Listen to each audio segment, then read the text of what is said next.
Përshëndetje ndjekës së Revistës Story, unë jam Klotilda Harka. Sot jam këtu për të intervistuar një këngëtare shumë të famshme dhe është kënaqësi për mua që ajo ka pranuar të jetë pjesë e këtij live të Revistës Story në Instagram. Është shumë e njohur në Shqipëri, por aktualisht jeton në Shtetet e Bashkuara të Amerikës. Natyrisht që ka kaluar shumë skena të rëndësishme në karrierën e saj edhe pse është shumë e re. Ajo quhet Lindita, e njohur deri tani si Linda Halimi, po për emrin si të thuash të ri ose se ka vendosur të quhet në muzikë vetëm Lindita, do të na e thot në intervistën që do bëjmë për pak. Unë po pres të lidhem dhe më duket se do lidhem Linditën. Besoj që në Shtetet e Bashkuara të Amerikës. Përshëndetje. Përshëndetje, Klotil. Lindita, si je? Mirë, faleminderit se jete. Se si më duket të them Lindita, sepse nuk e di jam mësuar të drejtoj me Linda, dhe më duket sikur se zakonisht emri nga i gjatë shkurtohet, ndërsa me ty po ndodhe kundërta. Me mu po ndodhe kundërta për shkak të mbiemrit që s'du me mbajt si mbiemër hiç. Po pse? Përndryshe you look beautiful, duke shumë bukur. Faleminderit edhe ti, një yll i vërtet. Faleminderit shumë. Do merr shumë. një pak me këtë pjesën e lukut tënd, sepse unë vërtet nga historia jote jam impresionuar dhe gjithmonë e tregoj si një histori që duhet dëgjuar, duhet treguar, duhet dëgjuar dhe duhet mësuar prej saj. Faleminderit. Shumë faleminderit. Je shumë e mirë realisht, përveç se një artiste e vërtet. Mund të na shpjegosh për emrin tënd Lindita, që kam përshtypjen që ndodhi 4 vite më parë, kur more pjesë në... Po. Përndryshe, si fillim dua t'i përshëndes gjithë ndjekësit që po na ndjeken, të përshëndes edhe ty, edhe reviste. Jam shumë e lumtur që po takohemi pas disa viteve prapë, edhe pse virtualisht. Po, pas viteve. Po, emrin vendosa të kthehem në emrin e lindjes, në fakt se kështu e kam emrin e vërtet, vetëm Lindita Halimi. Kur isha në Kosovë, edhe në Kosovë pa ta bëj emrin si Lindita, po që gjithë për shkurt Linda mbeti Linda, domethënë, edhe nuk është se bona shumë zhurmë. Kurse kur u ktheva në Amerikë, gjithë më thoshin ata regjisorët e American Idol më thanë që emri Lindita është më i veçantë, nëse kthehesh te emri yt, se emri Linda është emër shumë i përdorur këtu. Femra mbi 85 vjeç gjitha quhen Linda, edhe ti je re, nuk do më u prezantu si e vjetër ashtu. Po. Dhe të qëndron ti si e ndjen emri Lindita në muzikë? Si fëmijë nuk e kam dashur hiç. Po tani kam përshtypjen që aty në Shtetet e Bashkuara të Amerikës ka marrë një tjetër dimension emri. Dhe mua më duket më bukur realisht, është pak. Po veçon pak. Po me undima special. Po, unë mbaj mend që kemi bërë një intervistë në vitin 2009 kur ti fitove kupën e Top Festit. Oh my god. Mos më pëlqesh Klotil. Mos bëj shaka me emocione. Jo, unë vërtet, domethënë, mbaj mend një vajzë të polake të lezetshme, të sinqertë, të çlirët, shumë të bukur në shpirt dhe në pamje, pa diskutim, dhe që kishte sfiduar gjithë vajzat seksi të skenës shqiptare dhe u kishte rrëmbyer kupën. Tani si e dole? E që në fakt nuk e kam pas idenë deri në momentin e fundit. Unë e mbaj mend që Besa, kur ma dha çmimin fituesja e vitit të kaluar para meje, e kam takuar backstage përpara se të fitoj. Domethënë përpara se të filloj festivali, edhe ajo shumë gjaktësi, po më bëhet çefi që po të shoh, dhe hajt suksese. Shpresoj të kesh suksese. Ajo gjithkohës e dinte që unë do ta marr çmimin. Mirë, po gjithkohës më thoshte, suksese, haj se inshallah po shkon mirë, unë jam shumë, nervous dhe kam shumë emocione. Pa hajtë se mirë keme dalë, hajtë se mirë, dhe me thonë, kësot asaj dite, i kam thonë edhe më herët, kur kemi bisedu bashkë, i kam thonë, të më kështë dhënë të pak të një ide, që të pak të mos të reagoja ashtu si që kam reagu si e të shmenë me prej qepit. Nuk e kam klik as pak. Ke bërë shumë mirë, nuk e ke pritur dhe vërtet askush nuk e priste, realisht. Jo, Por zëri se unë ishte artiste e re, dhe më thënë, gjithë ata që ishin para me, ata kishin bagazh shumë të madhë, kanë qenë artistë që unë jam rritë me muzikën e tyre, si për shembull Gili, unë e di që në atë kohë, edhe sot, do më thënë, po gjithë artistet, për shembull si Nora, Strefi, Dafina Zeçiri, gjitha yjet asaj kohë që ishin shumë në top. Unë ishte artiste e re, unë sa po dola, dhe më thënë, skenë edhe, e prisja që dikush nga ata do ta merrte çmimin e parë, Blero, etj. Po kur më doli mu, thash, oh my god, I love you guys, faleminderit. Edhe në fakt kishte një titull ëndërroja. Tu bë jeta ashtu siç e ke ndëruar tek ajo këngë. Çfarë mund të thuash për jetën tënde si Lindita? Ëndra më e bukur që më është realizu është familja, është dhe me thënë jeta e re, mundësit që më janë hap, po punoj shumë që se nuk jam as puna aty ku du t'jem me status apo mirë po si njeri në asnjëherë nuk do t'jemi t'lumtur në përgjithësi që për shembull nëse vjen një ditë që thua ok tani jam mirë atëherë di që kemë vdek. Kështu që akoma s'jam mirë. Ndoshta është natyra e njeriu që nuk kënaqet asnjëherë. Asnjëherë. Çfarë do të arrish ti tani për shembull? Ke fituar disa çmime. Në Shqipëri ke fituar. Në Kosovë besoj që po jam mbështet edhe në Kosovë, shumë edhe në Shqipëri edhe përgjithësi në troje shqiptare më kam mbështet shumë, pavarësisht peshës apo pamjes, you know. Ama nuk është se du me përmend se çka ndroj tani, do më thënë nga këtu, sepse më duke sikur sa herë flas diçka për një ëndër ose diçka e prishi si oguri keq, do më thënë, nuk është pati mirë. Mirë po ëndra ultimatum, do më thënë, ultime, më e madhe ëndër që është janë Grammys, ata e kam thënë gjithmonë publikisht. E që po punoj shumë, po shpresoj që në një ditë ndoshta më shihni aty. Besoj që do të shohim se me këtë vullnet që ke ti, kam përshtypjen që arrin gjithçka. Na fol pak për natyrën tënde, çfarë vlon në shpirtin tënd që je kaq ambicioze, ke kaq vullnet dhe duket sikur ecën vetëm parë. Na fol pak për veten. Ndoshta është fëmiria ime që kam pas, domethënë shumë më pak mundësi se që kam tani edhe jam shumë falenderuese që zgjohem mëngjes, se kur e mendojnë që ka njerëz që nuk e kanë arrit këtë mëngjes, është shumë depresive. Edhe të motivon që të ecësh përpara, domethënë çdo mëngjes që zgjohesh për një qëllim. Nuk ka mbaru koha jote. Edhe ajo më pak motivon, familja motivon, dashuria që marr çdo ditë. Edhe kaq, domethënë nuk është se kam ndonjë mashinë brenda vetes, po është vetë jeta që më motivon. Po, unë e kisha edhe për transformimin tënd drastik. Ti ke bërë të pamundurën të mundur, për mendimin tim, domethënë se si ekziston në mentalitetin e njeriut. Sepse kur e do një gjë e bën. E bën. Si ke arritur, sa vitet janë dashur dhe çfarë ke bërë në një mënyrë të përmbledhur, mund na e shpjegosh. Nga një Linda që ishte e mbushur, mund të themi. Po, mund ta thuash lirisht. Tani është eskalitur, realisht. Faleminderit. Punoj shumë me trupin, marr çdo ditë mesazhe që më thonë se si ke arritur të njëjtat pyetje, mirë po unë çdo ditë postoj video që tregoj se si e kam arrit, çdo ditë bëj ndonjë story që jam ose në palestër ose të bëj diçka aktive. Kam arrit për shkak se, si më thon, e kam pas vullnetin e madh. Jam person që kam ngul shumë. Kur du ta bëj një gjë, sikur gjithë bota të më thotë që s'mund ta bësh, se s'duhet ta bësh, unë do e bëj. Domethënë, pse se kur Zoti ta jep një ide, ai ta shtron edhe rrugën pastaj. Kjo është mendimi im personal.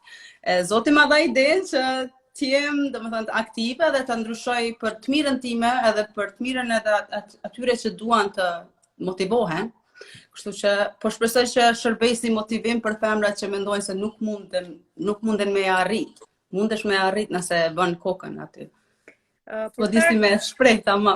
Po, nëse fokusohesh edhe e fikson që duhet ta bësh këtë gjë. Patjetër. Për arsye, si një këngëtare me zë potent dhe që ke arritur të bësh të transformim, ke qenë edhe në kopertinën e revistës People. Yes, ma'am! 3 herë. 3 herë. Domethënë je bërë si aktrisa. Je bërë si, na e tregon një nga ato kopertina ta shohim. Po, kjo është e para që e kemi bërë me Oprah Winfrey, unë kam qenë vetëm këtu si pjesë në kopertinës, po nuk ka qenë vetëm për mua. Edhe kemi marrë gjitha nga një faqe, domethënë gjitha që jemi bërë featured aty.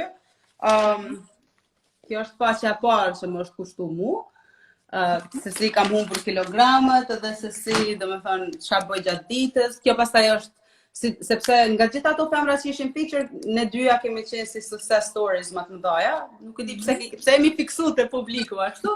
Edhe pastaj më kam vënë qendër, më duke vetja si Beyoncé, Destiny's Child. Edhe këtu pastaj na kanë dhënë njëta, domethënë këtë herë kam bërë 2 herë, 2 faqe të plota mi kanë dhënë, edhe në Australi, që nuk kam mundur ta kem atë kopertinë kështu si kopje. Dhe si ndihesh që ke arritur? Duhet të theksojmë nga Kosova, provove suksesi në Shqipëri dhe pastaj shkove në Shtetet Bashkuara të Amerikës. Si ndihesh?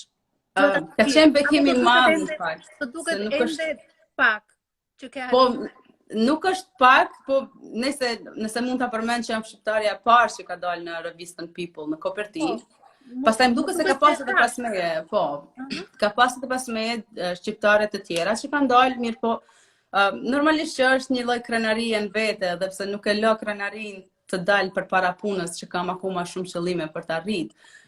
Kur më kanë shkruar në Instagram, editorja e kopertinës, e revistës People Magazine, më zhduk sikur një lloj scam, se për shembull çdo ditë merr mesazhe që më thonë, duhet me pagu kaq, ne të bëjmë në revistë kështu, dhe unë nuk mendoj se duhet të paguash për një ofertë që të ofrohet. Pse unë të paguaj, ti duhesh me pagu mua, you know? Edhe i kam thënë që është scam apo është me pagesë, apo jo, s'ke nevojë të paguash, më kanë thonë, vetë që duam të kemi në kopertinë. Okej, si mund ta dëshmoj që jeni të vërtetët në fakt, që nuk jeni dikush që po bëni lojë me mua. Tu marr parasysh që normalisht çdo artist e ka ëndër me dalë nëpër kopertina botërore. Edhe ma provuan, ma dëshmuan përmes emailave oficial zyrtar, edhe aty pastaj e kuptova që okej. Veç kur ma ka nis pastaj edhe biletën e avionit, edhe gjitha aty vërtetu që është s'ka në rregull. Si janë gazetarët e këtyre revistave ndërkombëtare?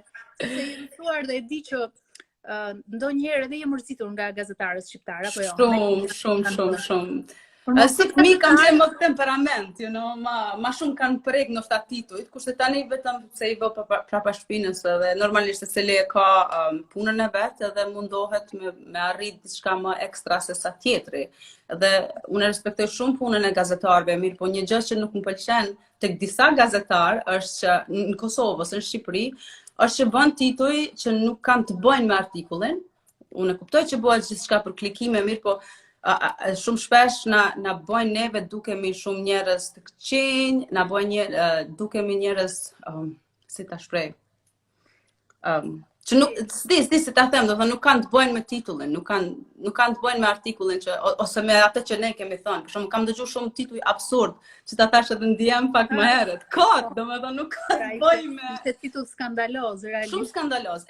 Aty mundosha me gjithë fjalën, tepër skandaloz, nuk e di ku i marrin ata tituj. Unë mund ta them në fakt, edhe tani mund ta them sepse ndoshta është mënyra më e mirë tani që ta shpreh, është koha më e mirë që ta them vet, edhe pse e kam shpreh me status e mirë, po s'ka njerëz që kanë kohë të lexojnë statusin gjithkohës. Një titull që më ka bërë shumë përshtypje dhe që jam mundu gjithkohës me njëru, e që vazhdon të ripërtrihet, është titulli i tillë. O zot, më vjen turp ta them. S'ka që thoj. Okej, shqiptarët nuk arritën të më linin shtatzën, këtë e bëri Zezaku i madh. Imagjinoje ti kush me çfarë guximi, me çfarë drejte, me çfarë imagjinoje si duke mund ta them një titull tillë, apo si duke mund që e them një gjë tillë. A duket që unë jam tip i tillë që mund ta them një gjë tillë, apo nuk di se si më shpreh. Unë nuk e di se si ti artikulove të titull, sepse realisht Kështu i ka qenë. Është nga ato, domethënë me siguri që ka qenë ndonjë nga këto portalet që nuk kanë identitet fare. Imagjinoj pastaj që gjithë të më shkruan për intervista, gjithë të më shkruan, më fal që të ndërpreva, o zot, jam skuq. Gjithë të më shkruan në DM dhe të më thonë, si ke guxu ta thuash një gjë të tillë apo se nuk e besoj që ti ke mujt me fol diçka të tillë, është pa klas, pa shije, po imagjinoj që nëse ti mendon që un kam thonë diçka të tillë, atëherë ti nuk më njeh mua si artiste. Edhe nuk kam nevojë me të shpjegu. Po. Ke shumë të drejtë, është krejtësisht banale dhe ajo që kam vëre unë tek ty, me atë ironinë tënde, je përgjigjur ndonjëherë kur ke menduar ti të arsyesh me që duhet përgjigjesh, dhe me një ironi të theksuar, ke bërë një reagim tëndin. E kam bërë. Që kanë me ty që të ngacmojnë kaq shumë në lidhje me këtë. Akoma është tabu kjo pjesa e zgjedhjes personale në jetë? Po ka njerëz që nuk kanë dalë kur nga oborri, Klotilda, dhe normalisht që nuk dinë më mirë, nuk shohin më mirë, edhe kur ata sy që nuk kanë pa asgjë, ushqejnë trunin e tyre, atëherë dihet, domethënë se çfarë rezultati mund të kesh, edhe nuk mund t'i marrë seriozisht apo personalisht fjalët që thuan nga njerëz që nuk e respektojnë as veten, le më të respektojnë ty, you know. Kështu që nuk di çfarë të them, domethënë. Jo, ti vazhdo jetën tënde. Shumë faleminderit. Am doing it. Pa i lexuar fare ose mund t'i lexosh për të qeshur, them unë. Jo, në fakt edhe qesh, po gjithë kohës më ripërtërien ato titujt prapë edhe më shkruajnë njerëzit, oh my god, si ke mujti me thona gjo, si s'bjen turp, si ta kom bomër vllahun.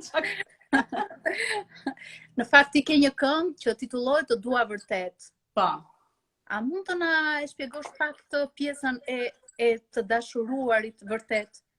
Po. Çfarë është të dashurosh vërtet? Është gjithçka. Të bën dukesh bukur, të bën ndihesh bukur. Është një shprehje në Kosovë, burri të bën zoj, burri të bën toj. Shumë e vërtet. Shumë e vërtet. Mu më bëni zoj. Domethënë ti je me fat pa diskutim. Jam shumë me fat. Jam shumë e lumtur, jam shumë e kompletume. Ndoshta ajo edhe është vullneti më i madh, familja, dashuria që më bën me shty edhe me vazhdu edhe më shumë, me punu. Janë mbështetësit e mi më të mëdhej, prindrit, bashkëshorti, njerëzit që më rrethojnë, vëllezërit, kunatat, cilat unë nuk u them kunata, në fakt motra, se i kam si motra, se s'kam motra kështu biologjike. Po, e di që ke vetëm një vëlla. 2 vëllezër kam. 2 vëllezër. Po, një është 2 vjeç më i vogël, tjetri është 7 vjeç më i vogël. Edhe janë ata që më shtyn mua gjithkohës që të vazhdoj edhe të punoj shumë. Kunatat e tua si janë? Me çfarë merren? Janë dhe ato pjesë e muzikës apo jo? Jo, nuk kanë të bëjnë me muzikë, ato kanë puna tjera, gjithë jetojnë në Zvicër, janë shumë qeta, janë shumë të dashura, unë nuk kam menduar se dikush i huaj i bëhet motër, në fakt, nuk e kam besu. Janë njerëz, janë femra shumë të besueshme që unë nëse flas shumë për to edhe çaj, ka momente se i kam shumë mall për to, i dua shumë, saqë motrat i kisha pas, nuk i kisha dashur aq shumë. Po flet për kunatat, nuk të vëllezërve. Po. Kujtova se the për motrat. Jo, e bashkëshortet, jo, ai s'ka motra, s'ka motra. Isha shumë kurioze se si mund t'i kishe ti marrëdhëniet me to. Po si t'i kisha, shqiptare, unë jam shqiptare, gjakun e nxehtë, çmem. Do të kishin duru se s'bën. Po, duket se kanë parë në një foto me Vjerin? Po, ata kemi shumë gjan, ata kam si babin e dytë. Është shumë i dashur. Ai nuk vjen ndonjëherë për vizitë, edhe të mos më sjell diçka.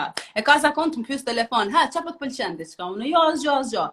Kurse ky pastaj shkoi thotë që këtë e ka pas, këto, dhe kur vjen vizitë pastaj ma sjell. Unë i them nuk du gjana materiale, është më rëndësi që ti po vjen me na vizitu, se shohim shpesh. Kështu si e bën përshkrimin duket si një vjerë shqiptar. Shumë për zotin. Gjithmonë, domethënë, na kujdeset për neve kur shkojmë me taku, na çon plazh, se jeton afër plazhit. Është gjithmonë eksperiencë kur dalim me ta. Dhe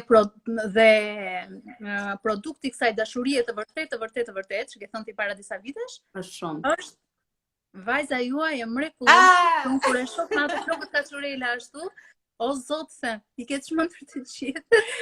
Faleminderit. Është gjithçka.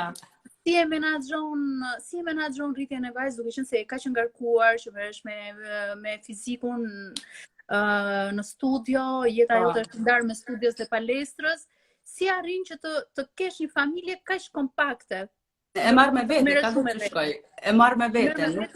Po, kam pas babysitter në fillim, e kam pas një gocë, mirë po ajo pastaj ka ndrua ambient, edhe nuk është se kam lënë herë vetë me to, mirë po këtu lart në katin e tretë kur hypi me punu, kisha në studion e kam këtu mrapa.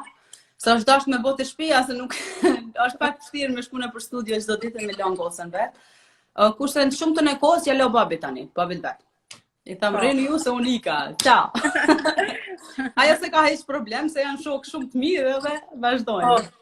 E mbaj mund një titull të tillë që nuk e di nëse e ke thonë edhe ti këtë, se tani e besoj më asgjë, që është goca e babit. Po, e kam thënë.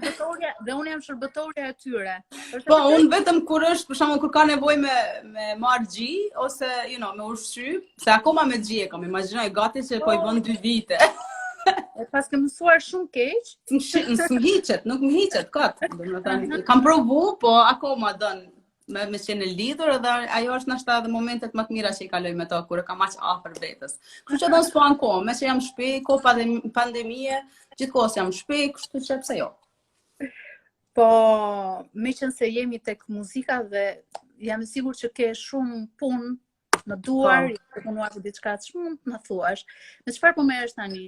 Kënga e re ka dalë dje, në fakt, kënga e re all the way, vetëm si audio, e që e kam lënë me dalë si audio pa videoklip, shkaku se kënga tjetër që do të dalë fill pasaj, ka dalë me videoklip, isha në Kosovë, e kam bo videoklipin, edhe ajo pasaj bëhet ma shumë shtyrje. Mirë po që të mos e la për shembull njerëzit që më shtesin muzikën time, të presin edhe as shumë për një këngë, e kam nxjerrë një këngë vetëm si audio, all the way që mund ta gjeni në Spotify, Apple Music, gjithkund domethënë nëpër platforma muzikore. Pressure pastaj do dalë me videoklip, i kam bërë një videoklip shumë të bukur, shumë të mirë, që unë jam shumë e kënaqur me atë këngë edhe me atë videoklip, e që du t'i falenderoj Petritu Hajdaraj edhe Dina Morinën, që e kanë bërë videoklipin. Punon me shqiptar aty, me sa po po, videoklipin e kam bërë me domethënë Kosovë kur isha me shqiptarët e Kosovës, kurse këngën e kam bërë këtu me Kenny Barto. Kenny Barto ka qenë themeluesi i grupit Justice League, që ju kanë bërë, domethënë këngë gjithë artistëve, prej Rick Ross, gjithë raperëve, domethënë artistëve femra etj, që s'mund t'i them gjithë tani, po që mund të gjende në Google. Jam shumë e lumtur që kam punu me njerëz kaq profesionale edhe që du ta falenderoj edhe menaxhmentin, që ata domethënë janë njerëzit që më gjejnë këta njerëz edhe që më lidhin me këta profesionist. E që mezi po pras me dalë edhe ajo videoklip, se s'kam bo videoklip më të edhe më kam armalli. Po çfarë, pse është i veçantë ky videoklip? Para se të dalë, mund na thuash 2-3 detaje? Sepse do të dalë në umbrellën e Universal Music. Domethënë labelet Universal Music. Kjo është ndoshta hapi më i madh që kam marrë. Është një hap shumë i madh, domethënë. Po se do të dalë në umbrellën e dikuj një label i aq të madh botror, e që unë se kam pas më herët, nuk kam pas mbështetje nga asnjë label më herët, gjithçka ka qenë me financat e mia. Domethënë edhe videoklipi ka qenë me financat e mia, mirë, po tani kemi bërë marrëveshjen para 5 ditëve që do të dalë në umbrellën e Universal Music, e që normalisht shpresoj që të kompenzohet pastaj me sukses edhe me financa që i kam harxhu, po. E që tash po shpresojmë për më të mirën, se di. Po si shfaqesh aty te klipi? Çfarë ka të veçantë? Si prezantohesh? Po tani edhe unë bëhem si gotë seksi o klotil. Se me këtë seksualitetin, sidomos te kënga magjike e 2019-s që tyre, por nuk shkove në finale, nuk erdhe. Jo, nuk erdhe ti. Domethënë se kënga ishte shumë e bukur. Faleminderit. Aty të pash në një këngë shumë që ishte e rrethuar nga ai seksualiteti, erotika, mënyra e të kënduarit, performanca. Çdo gjë brenda kornizave. Çdo gjë. Jo, brenda kornizave të seksualitetit, se kështu ishte jashtë kornizave të. Po, jashtë kornizave të performancës me to lindën, po. Do të vazhdosh në këtë linjë? Pak a shumë po, edhe pse normal baladat i kam për zemër, diçka që unë di t'i bëj mas miri dhe që më flen mas miri, mirë po du ta shpreh edhe anën time tjetër që nuk është se vetëm di të këndoj balada dhe zi të bëj gjë tjetër. Artisti që këndon duhet të di të bëj çdo gjë. Nuk jam kundër asnjë zhanri, ka mundësi që do të më shihni shumë zhanre më tjera. Për shembull, pas këngës Pressure, që po ta jap një ekskluziv, kënga tjetër. Pyeti dikush ta kur të dal për këtë këngë. Po, Dikush. a pyetim fal, se s'isha. Dikush po i lexova unë, po kaluan komentet. Okej, m'fal. Mu do se ishte Gentriti, kam shumë gjan Gentritin. Dhe gjithë juve që po na ndiqni, po Pressure kam dashur të shpejti, domethënë tash i barën nga Universal Music, nuk mbarën nga unë. Unë klipin e kam bë, edhe ja kam dhënë, edhe tash po presim për rezultatet. Kënga pas Pressure, se kam bërë shumë material, mirë po normal, jo të gjitha do t'jenë me klip. Kënga që kam pas Pressure do t'jetë prap me klip, ama ka me pas elemente ballkanike, sepse tu në Amerikë desha ta shfaq edhe një anë tjetër që ne kemi elemente shumë të bukura shqip, kemi elemente shumë të bukura, domethënë muzikë ballkanike. Nuk e di, shpresoj që ka më u pëlqy edhe këtu edhe tek ne. Kjo është një qëllim ose synimi yt për të shfaqur edhe identitetin tënd, apo jo? Po, patjetër. Në tregun amerikan. Në tregun amerikan, ndërkohë ke qenë përballë Jennifer Lopez, e cila kur të ka dëgjuar ty e kam parë reagimin, është çuditur dhe ka thënë wow, sa zë i fuqishëm, sa zë potent. Realisht, çfarë ke mësuar prej saj, sepse ajo eksperiencë të ka afruar dhe në këto figura shumë të famshme. Po, ajo eksperiencë pak ka qenë edhe si një derë që më ka bë me qenë shumë më afër yjeve të tjerë që kam pas bashkëpunime me ta. Për shembull dhe kënga me Neon që e kam bë, tash që e kam përmend edhe në Kosovë, kur isha, është do të dalë së shpejti në umbrellën e Universal. Pra, mirë po, unë këto gjëra për shembull datat akoma s'mund t'i vendos pa u vulos aty. Edhe ka qenë eksperiencë shumë e bukur, se më kam mësuar shumë që, për shembull, kur vinte Jennifer Lopez te provat me na pa, gjithë vinin edhe yje të tjerë, si mysafir të juris, mirë po, na kam mësuar domethënë që të jemi vetvetja, që të kemi originalitetin, edhe kjo ka bë që unë të mos dal nga identiteti im, se unë jam shqiptare, kudo që shkoj në botë nuk arrit jem diçka tjetër përveç shqiptare. Na ka thënë, domethënë një këshill që e maj mend gjithmonë, ka thënë që të jesh vetvetja, të vazhdoj, domethënë të mos ndalem kurrë me muzikën, se kam shtet shumë, ka qenë shumë shtetëse me zonin edhe gjithë eksperiencën që kam pas aty. Edhe kjo ka bërë që gjitha këngët e reja tash do t'i bëj, pa ka qenë edhe si një lloj këshille që këshille, po, në këtë duetin e fundit me Maluma për shembull. Po. Ti, nëse do e gjykoje Jennifer Lopez, çfarë komenti do bëje? Se kam një, më fal. Të ke parë? Se kam parë. Kaq. Nuk e që si ishte. Ajo s'bën gabime për mendimin tim, nuk bën gabime, nuk di të bëj gabime, është shumë perfeksioniste. Po si ishte si fizik? A kishte ndonjë rrudh, a kishte ndonjë thinj? A kishte ndonjë gjë kështu që shkonte në edhe më e bukur se sa që duken në televizor. Nuk e di unë si është ai person, është sikur figurë wax, domethënë sikur figurë dylli, nuk duket njeri i vërtet. Ajo është pa asnjë rrudh, pa asnjë shenjë, pa nuk e di, unë kur në jetë nuk kam pa një person aq perfekt. Edhe pse bukuria jashtme është diçka që kalon, mirë po nuk e di, asa nuk i kalon asnjëherë. Nuk di çfarë njeriu është ajo. Mrekullueshme. Po tjetër, kush ka bërë përshtypje nga artistët që ke takuar në Amerikë? Rihanna, CeeLo Green, Stevie Wonder, që unë e kam momentin më bukur. Ata e kam. Ke kënduar Po, në 2013. Ka qenë java e dytë në Amerikë, që sapo pata arrit, akoma kam qenë e lodhme, e trullosme prej rrugës.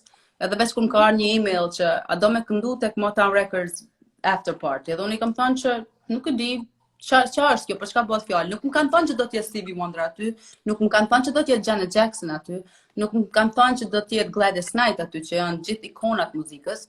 Mirë po kur e kam pas Stevie Wonder dhe gjithë këta emra që përmenda duke hyrë tek publiku, domethënë ishte si një lloj VIP after party, jo për publikun e gjan. Unë jam shtong në skenë edhe ideja ishte që unë t'i këndoj këngët e Stevit, kam pas një këngë Michael Jackson, me këndu edhe Gladys Knight. E pikërisht ata njerëz u futën aty që të më shihnin mu duke i kënduar atë këngë.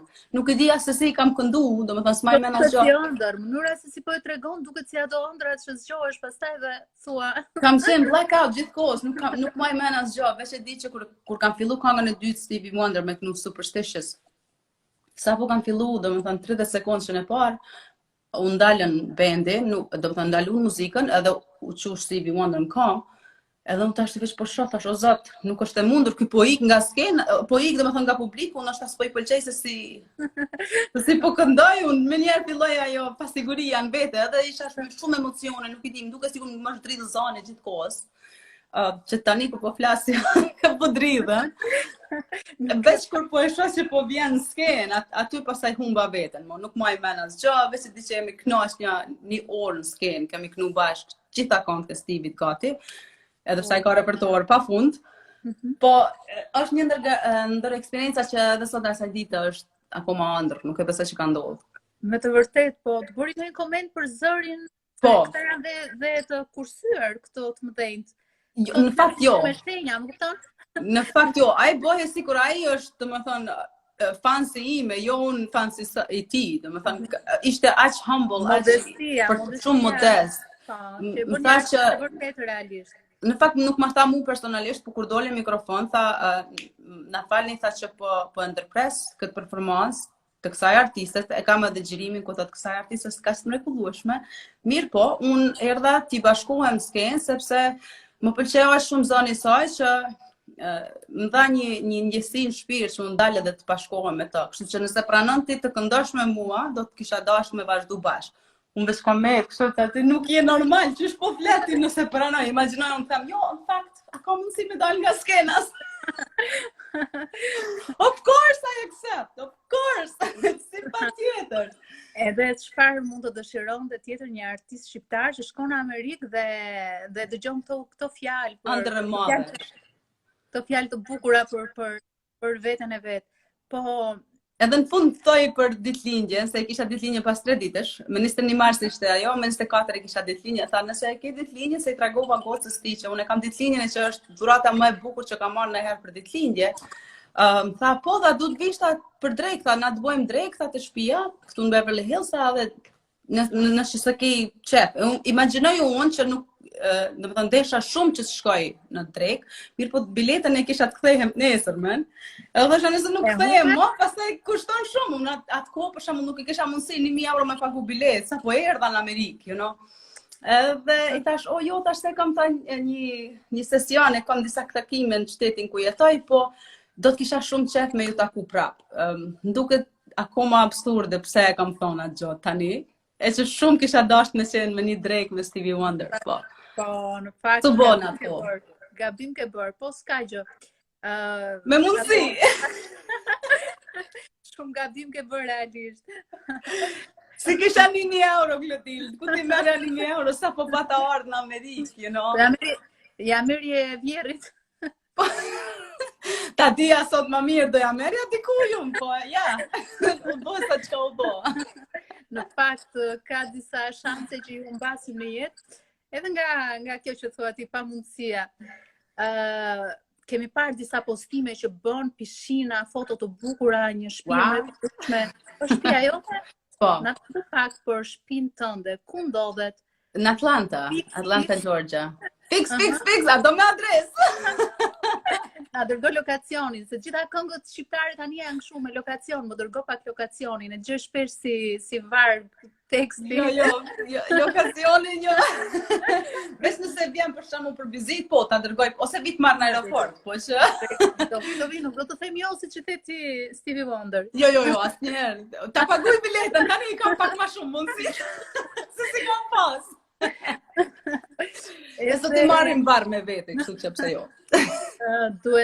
Duhet shijuar jeta në maksimum, sidomos ju që jeni artist, domethënë ju ka bekuar Zoti apo jo, për ta shijuar.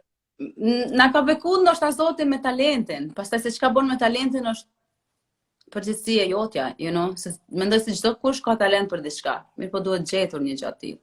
E unë e di që kam bërtit prej moshës 1 vjeçe, kam bërtit sa kam ujtë, kështu që një ditë prej ditësh u vlerësova dhe skena, jo britma ime dhe... Interesante. Çfarë të thon prindërit tani? Si ke bisedat me ta? Si çdo herë, pse? Në kuptimin, janë krenar ta shprehin atë krenarinë apo janë të njëjtët? Ma shprehen, mirë, po nuk është që më pengojnë ose diskutojnë shumë për muzikën. Kur kaloj kohë me prindrit sikur linda e vogël e tyre, nuk jo sikur një yll apo një diçka e tillë, se unë akoma as vetëm se llogaris si yll, domethënë ka shumë punë për të quajtur një yll. Ndonë se ka njerëz që më thonë, o Zot, ti ke arrit shumë, faleminderit shumë, po ka shumë punë akoma për të bërë. Për prindrit jam gjithmonë linda e njëjtë, domethënë, edhe ata gjithmonë janë sjell njëjtë me mua. Po ti ke ndryshuar në tip nga ajo linda që ke qenë dikur, si e ndjen veten? Jo, as pak. Gjithmonë kam qenë e njëjta. Tip i qeshur, tip pozitiv, nuk është se marr shumë inat apo nuk. Inati im apo hidhrimi im zgjat 5 minuta. Pas 5 minutave kam thënë edhe në intervista tjera, domethënë ose më fto për kafe, ose po të ftoj për kafe, ose po mbytemi, po kapemi për flokë, edhe po mbytemi. Po e het ti hapin e parë për pajtim, ose për të bërë ato shuarjen e zjarit, apo... Po nëse mendoj që unë kam faj, jemi gjithë rritur, edhe besoj që kur je i rritur edhe kur e njeh veten, duhet ta dish kur je gabim. Ka njerëz që kanë krenari dhe ego aq të madhe, saqë nuk e pranojnë gabimet e veta, që është gabim, sepse mund të humbasësh njerëz shumë të dashur dhe shumë me vlera. Edhe sot, sidomos këto ditë, na duhen njerëz më shumë se çdo gjë tjetër. Jemi shumë të marrë mas lekve, mas arritjeve, saqë nganjëherë harrojmë edhe veten edhe kush jemi, është diçka shumë gabim. Kështu që nëse mendoj që kam bërë diçka që e kam lëndu tjetrin, e kërkoj faljen edhe shpresoj që do të ma faljen edhe që... Edhe pse nuk është se bëhem keq ndonjëherë me njerëzit. Gjithmonë i kam lidhje të mira me këtë që kam afër. Ke shumë miq aty në Amerikë me shqiptarët që janë aty, shqiptarët? Në fakt jo, vetëm New York. Vetëm New York. New York e kam 3 orë larg me avion nga Atlanta. New York për shembull ku shkoj te Fadil Berisha, që unë kam si bab dytë ata. Si babë shqiptar në Amerikë. Vërtet? Po, e kam shumë gjë. Kujtoja se thjesht ishe një nga modelet e tij të preferuar për të realizuar foto. Jo, Fadili është mbështetësi më i madh për gjithë shqiptarët që vijnë këtu, pavarësisht statusit. Ai është, domethënë nëse shkoj në New York edhe nuk nalem te Fadili për një kafe ose për ta taku, ai vërtet më merr inat pastaj. Edhe nuk ka shansa me shku në New York edhe mos më qenë te Fadili. Edhe ajo është aq zemër mirë që është në gjendje me bëa dhe video shoot edhe foto shoot për mua. Çka do që kam nevojë veç me mbështetje artiste. Jam përgjithmonë mirënjohëse. Po me këngëtarët që kanë lënë Shqipërinë, Kosovën dhe janë vendosur në Amerikë, me cilat prej tyre ke kontakte ose?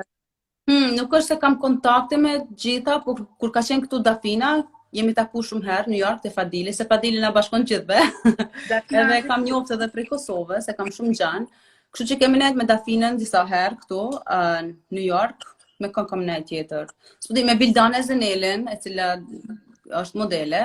Keni bërë dhe klip bashkë, apo jo? Po, e kam shumë gjan. Bildania është zdi, personi më i mirë që kam taku. Keni bërë skena këshu me sa di? Ç'është skena? Se që është një klip këshu me skena provokuse. Po, nuk është me Bildanën. Me kësh, më falë. Një modele këtu. Është një model. Po Vildanin ku kam parë unë afër teje, nuk e di. Po, kemi qenë të hoteli kur rria, ka ardhur me vizitu dhe kemi qenë shtrat bashkë dhe pastaj u bë nomi. E pra, nuk e kisha. Për çej, po nuk është se kemi në lidhje apo diçka çuçe. Se kështu është komentuar. Jo, s'ka gjë se nuk është ndonjë gjë e madhe. Jo, as pak. Unë e njoh veten edhe jam shumë okay. Jo, e kam fjalën si lloj, thashë themi atëherë që janë marrë mediat. Jo, s'ka gjë seks. Nuk ka asgjë kështu. Po, ka qenë Martin. It's for fun, dhe nuk ka për të diçka serioze. Diçka argëtuese për të qeshur. Po, shumë, it was funny. Po ku do të arrish që thua, e dëgjova disa herë nga gjithë kjo bisedë që bëm, që jam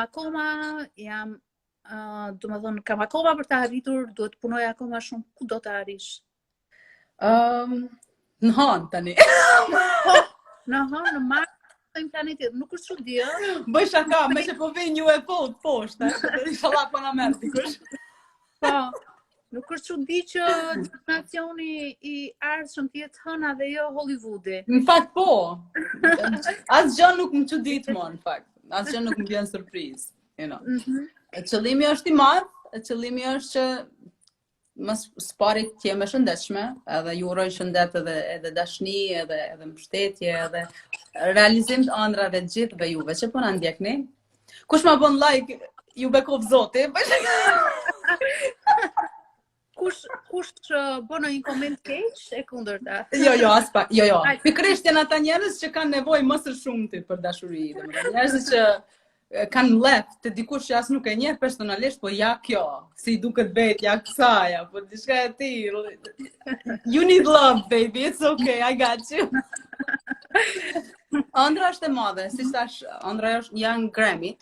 Edhe një normalisht që të kem sukseset e radhës për projektet që do të vinë, se kam shumë tani, sidomos mas pandemisë kam shumë punë që do të nxjerr. Ndërkohë ti je një nga artistët shqiptare që erdhe nga Amerika, erdhe në Tiranë, shkove në Eurovision. Po. Në të pak si ishte ajo eksperiencë për ty? Sepse të gjithë shqiptarët, këngëtarët shqiptarë ëndërrojnë atë skenë. Është skenë shumë e bukur. Që nuk e kanë prekur ende atë skenë, por që kanë ambicie për ta. Okej, ka qenë eksperjenca më e mirë, domethënë në skenat e Europës, një lloj hapje, një suksesi edhe më të madh. Si lloj ngritje, një pedestal edhe më të madh. Kam pas mbështetje shumë, domethënë fansat e Eurovisionit janë ndër fansat më të çmendur në botë, që unë jam kënaq shumë se 2 javë përpara performancës së semifinales të parë që kam qenë unë aty, kemi bë party, kemi bë prova, edhe na kanë ndjek gjithkohon, na kanë mbështet pafund, mesazhe akoma sot marr shumë nga fansat e Eurovisionit, që gjithmonë më rrin afër, pavarësisht nëse nuk nxjerr këngë 2-3 vite, kur e nxjerr këngën ata gjithmonë sikur nuk kam shku asnjëherë, sikur nuk i kam lënë asnjëherë. Jam shumë mirënjohëse për këtë gjë. Mendoj që çdo artist që shkon në Eurovision duhet mos me marr shumë afër zemrës, se rezultatet nuk varen nga ju, personalisht apo nga performanca që bën, se unë mendoj që kam e them pa modesti, e kam bë atë më të mirën që kam ditë nga vetja, edhe pse 2 javë përpara se të dal në skenë kam kënduar me të njëjtën forcë. Imagjinoje që mushkënit lodhen një ditë. Domethënë kur i bën të njëjtat ai 21 sekondë që asaj notës gjatë që kisha, po ta dija sot e kisha bu pak më shkurt. Se ka qenë vërtet lodhje pafund. Kam qenë me dhimbje gjoksi natë kur kam kënduar. Mirë po veç e di që jam lutë Zotit që nuk dështoj pikërisht tani, se me që zgjata 2 javë, edhe sonte Zot mjet fort se nuk e di ç'a bëj unë, nuk du ta, do të thënë ta turproj veten, ta turproj shtetin që po prezantoj, edhe kanë qenë emocione shumë mëdha. Edhe normalisht që jam prek pak që nuk e kam arrit finalen të paktën. Mirë po këto janë gjëra që jam pajtu me fatin që nuk kanë të bëjnë me mua. Unë aq kisha mundësi t'jepja, edhe shteti i Shqipërisë aq kishte mundësi që të investonim, edhe aq bëm, domethënë, kështu që gjithçka varet tash prej njerëzve, prej organizimit, prej shteteve tjera që investojnë më shumë. Për shembull Australia kishte investuar 25.000 euro vetëm për skenën. E ne nuk kemi atë mundësi. Është e rëndësishme? Është shumë e rëndësishme. Këto gjëra po, i shohin shumë fakt. Këto gjëra në fakt edhe ndikojnë pak Është një festival komercial realisht. Po. Është një festival, domethënë se aty dëgjon zëra të mrekullueshëm, por prap nuk fiton gjithmonë ai këngëtari që të përshtypje me zërin. Kështu që i bie që janë gjithë elementet e tjerë që e kompletojnë. Po do doje të shkojë sërish se ka edhe këngëtarë europianë që e kanë provuar më shumë se një herë atë skenë. Nuk i kisha tepruar. Mendoj që një gjë që bëhet një herë, bën aq mirë herën e parë që s'kem nevojë me shku herën tjetër. Nuk e di. Kisha pas shumë qejf me ardh si mysafire për shembull në festivalin e Shqipërisë, si për shembull të prezantoj një këngë tre, po jo si konkurrente më. Edhe pse edhe nëse janë për shembull kushte që patjetër duhet të jesh konkurrente, po kisha ardhur, mirë, po jo me qëllim që të shkoj në Eurovision. Po. Thjesht kisha ardhur për shkak se mungojnë skenat e Shqipërisë, mungon pallati i kongreseve dhe nëse duhet pastaj vi si konkurrente, pse jo. Mirë, po për Eurovision nuk kisha ardhur më. E kuptoj. Nuk më pëlqen me i përsërit njëjtat eksperienca 100 herë. Ndaj jetën para sepse nuk e kthem kokën. Jo. Pas. Nuk jam vlen. Një filozofi e jotja.